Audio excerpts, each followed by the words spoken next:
on crée des quantités astronomiques de données chaque jour, des milliards de gigaoctets, mais la vraie question c'est comment on transforme tout ce bruit, ce déluge d'informations en décisions vraiment intelligentes. Eh bien, la réponse se trouve dans un domaine qui est en train de tout changer, la science des données. C'est parti, on va décortiquer ça ensemble. Vous avez peut-être déjà entendu cette phrase. La science des données, c'est le métier le plus sexy du 21e siècle. Ça claque, hein? C'est une affirmation assez audacieuse. Mais ce n'est pas juste un coup de pub. Non, les chiffres sont là pour le prouver. Rien qu'aux États-Unis, le Bureau des statistiques du travail anticipe une croissance de 36% pour les postes de data scientist d'ici 2031. C'est juste énorme. Ça montre bien à quel point ce domaine est devenu absolument central. Bon, le métier le plus sexy. Ok, c'est un bon slogan. Mais concrètement, ça veut dire quoi? Qu'est-ce qui se cache derrière ce titre? Allez, on plonge au cœur du sujet. Pour faire simple, la science des données, c'est un peu un carrefour. C'est un domaine qui mélange plusieurs disciplines, les maths, les stats, l'informatique, pour donner un sens à des données brutes. L'idée, c'est de transformer ce chaos de chiffres en quelque chose de concret, une connaissance, une idée, bref, quelque chose qui aide à prendre une décision. Et pour y arriver, on ne navigue pas à vue. La plupart des projets de data science suivent une sorte de recette, un parcours bien balisé. On peut voir ça comme un voyage en 5 grandes étapes, qui nous emmènent de la donnée brute jusqu'à la décision finale. Ce processus, ce cycle de vie de la donnée se découpe donc en 5 phases. Tout commence, logiquement, par la collecte. C'est le point de départ. On va chercher et rassembler toutes les données brutes dont on a besoin, peu importe où elles se trouvent. Ensuite vient la préparation. Et attention, c'est une étape cruciale et souvent la plus longue.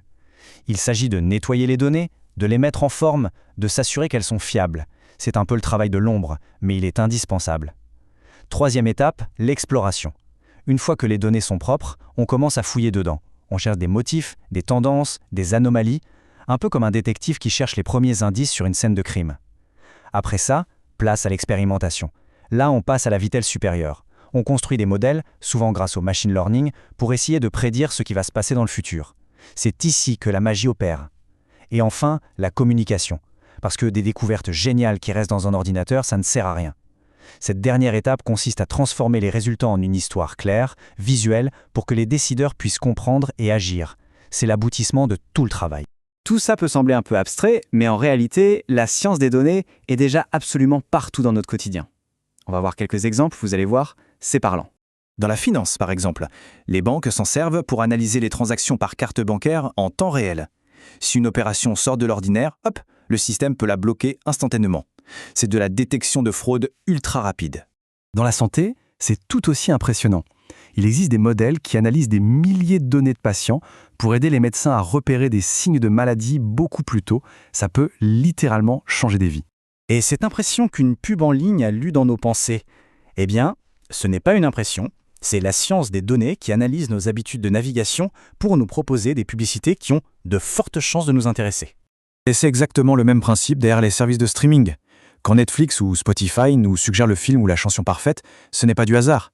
C'est leur moteur de recommandation, gavé de data science qui analyse nos goûts pour deviner ce qui nous plaira. D'accord, mais qui fait tout ça? Qui sont les gens derrière ces algorithmes? Il faut bien comprendre que ce n'est pas le travail d'une seule personne. C'est un vrai sport d'équipe avec plusieurs rôles bien distincts, mais qui doivent collaborer. Au cœur de cette équipe, on trouve en général 3 profils. D'abord, l'analyste de données. C'est un peu l'historien du groupe.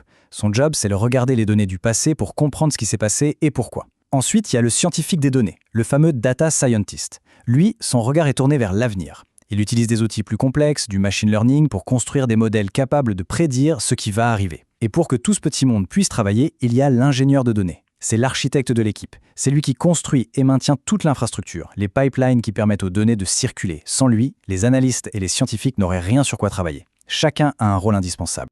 Bon, ça donne envie tout ça, non? Mais alors, par où commencer si on veut se lancer dans ce domaine? Le chemin peut sembler intimidant, mais on peut le résumer en 3 grandes étapes pour démarrer. D'abord, il faut acquérir les fondamentaux. C'est la base de tout. Un peu de statistique, de la programmation, avec des langages comme Python ou R, et du SQL pour savoir comment parler aux bases de données. Ensuite, et ça c'est crucial, il faut se salir les mains. Travailler sur des projets personnels, créer un portfolio. C'est ce qui prouvera les compétences. Et enfin, la 3e clé, rester curieux. Ce domaine évolue à une vitesse folle, donc il faut lire, suivre des blogs, participer à des communautés, bref, ne jamais arrêter d'apprendre.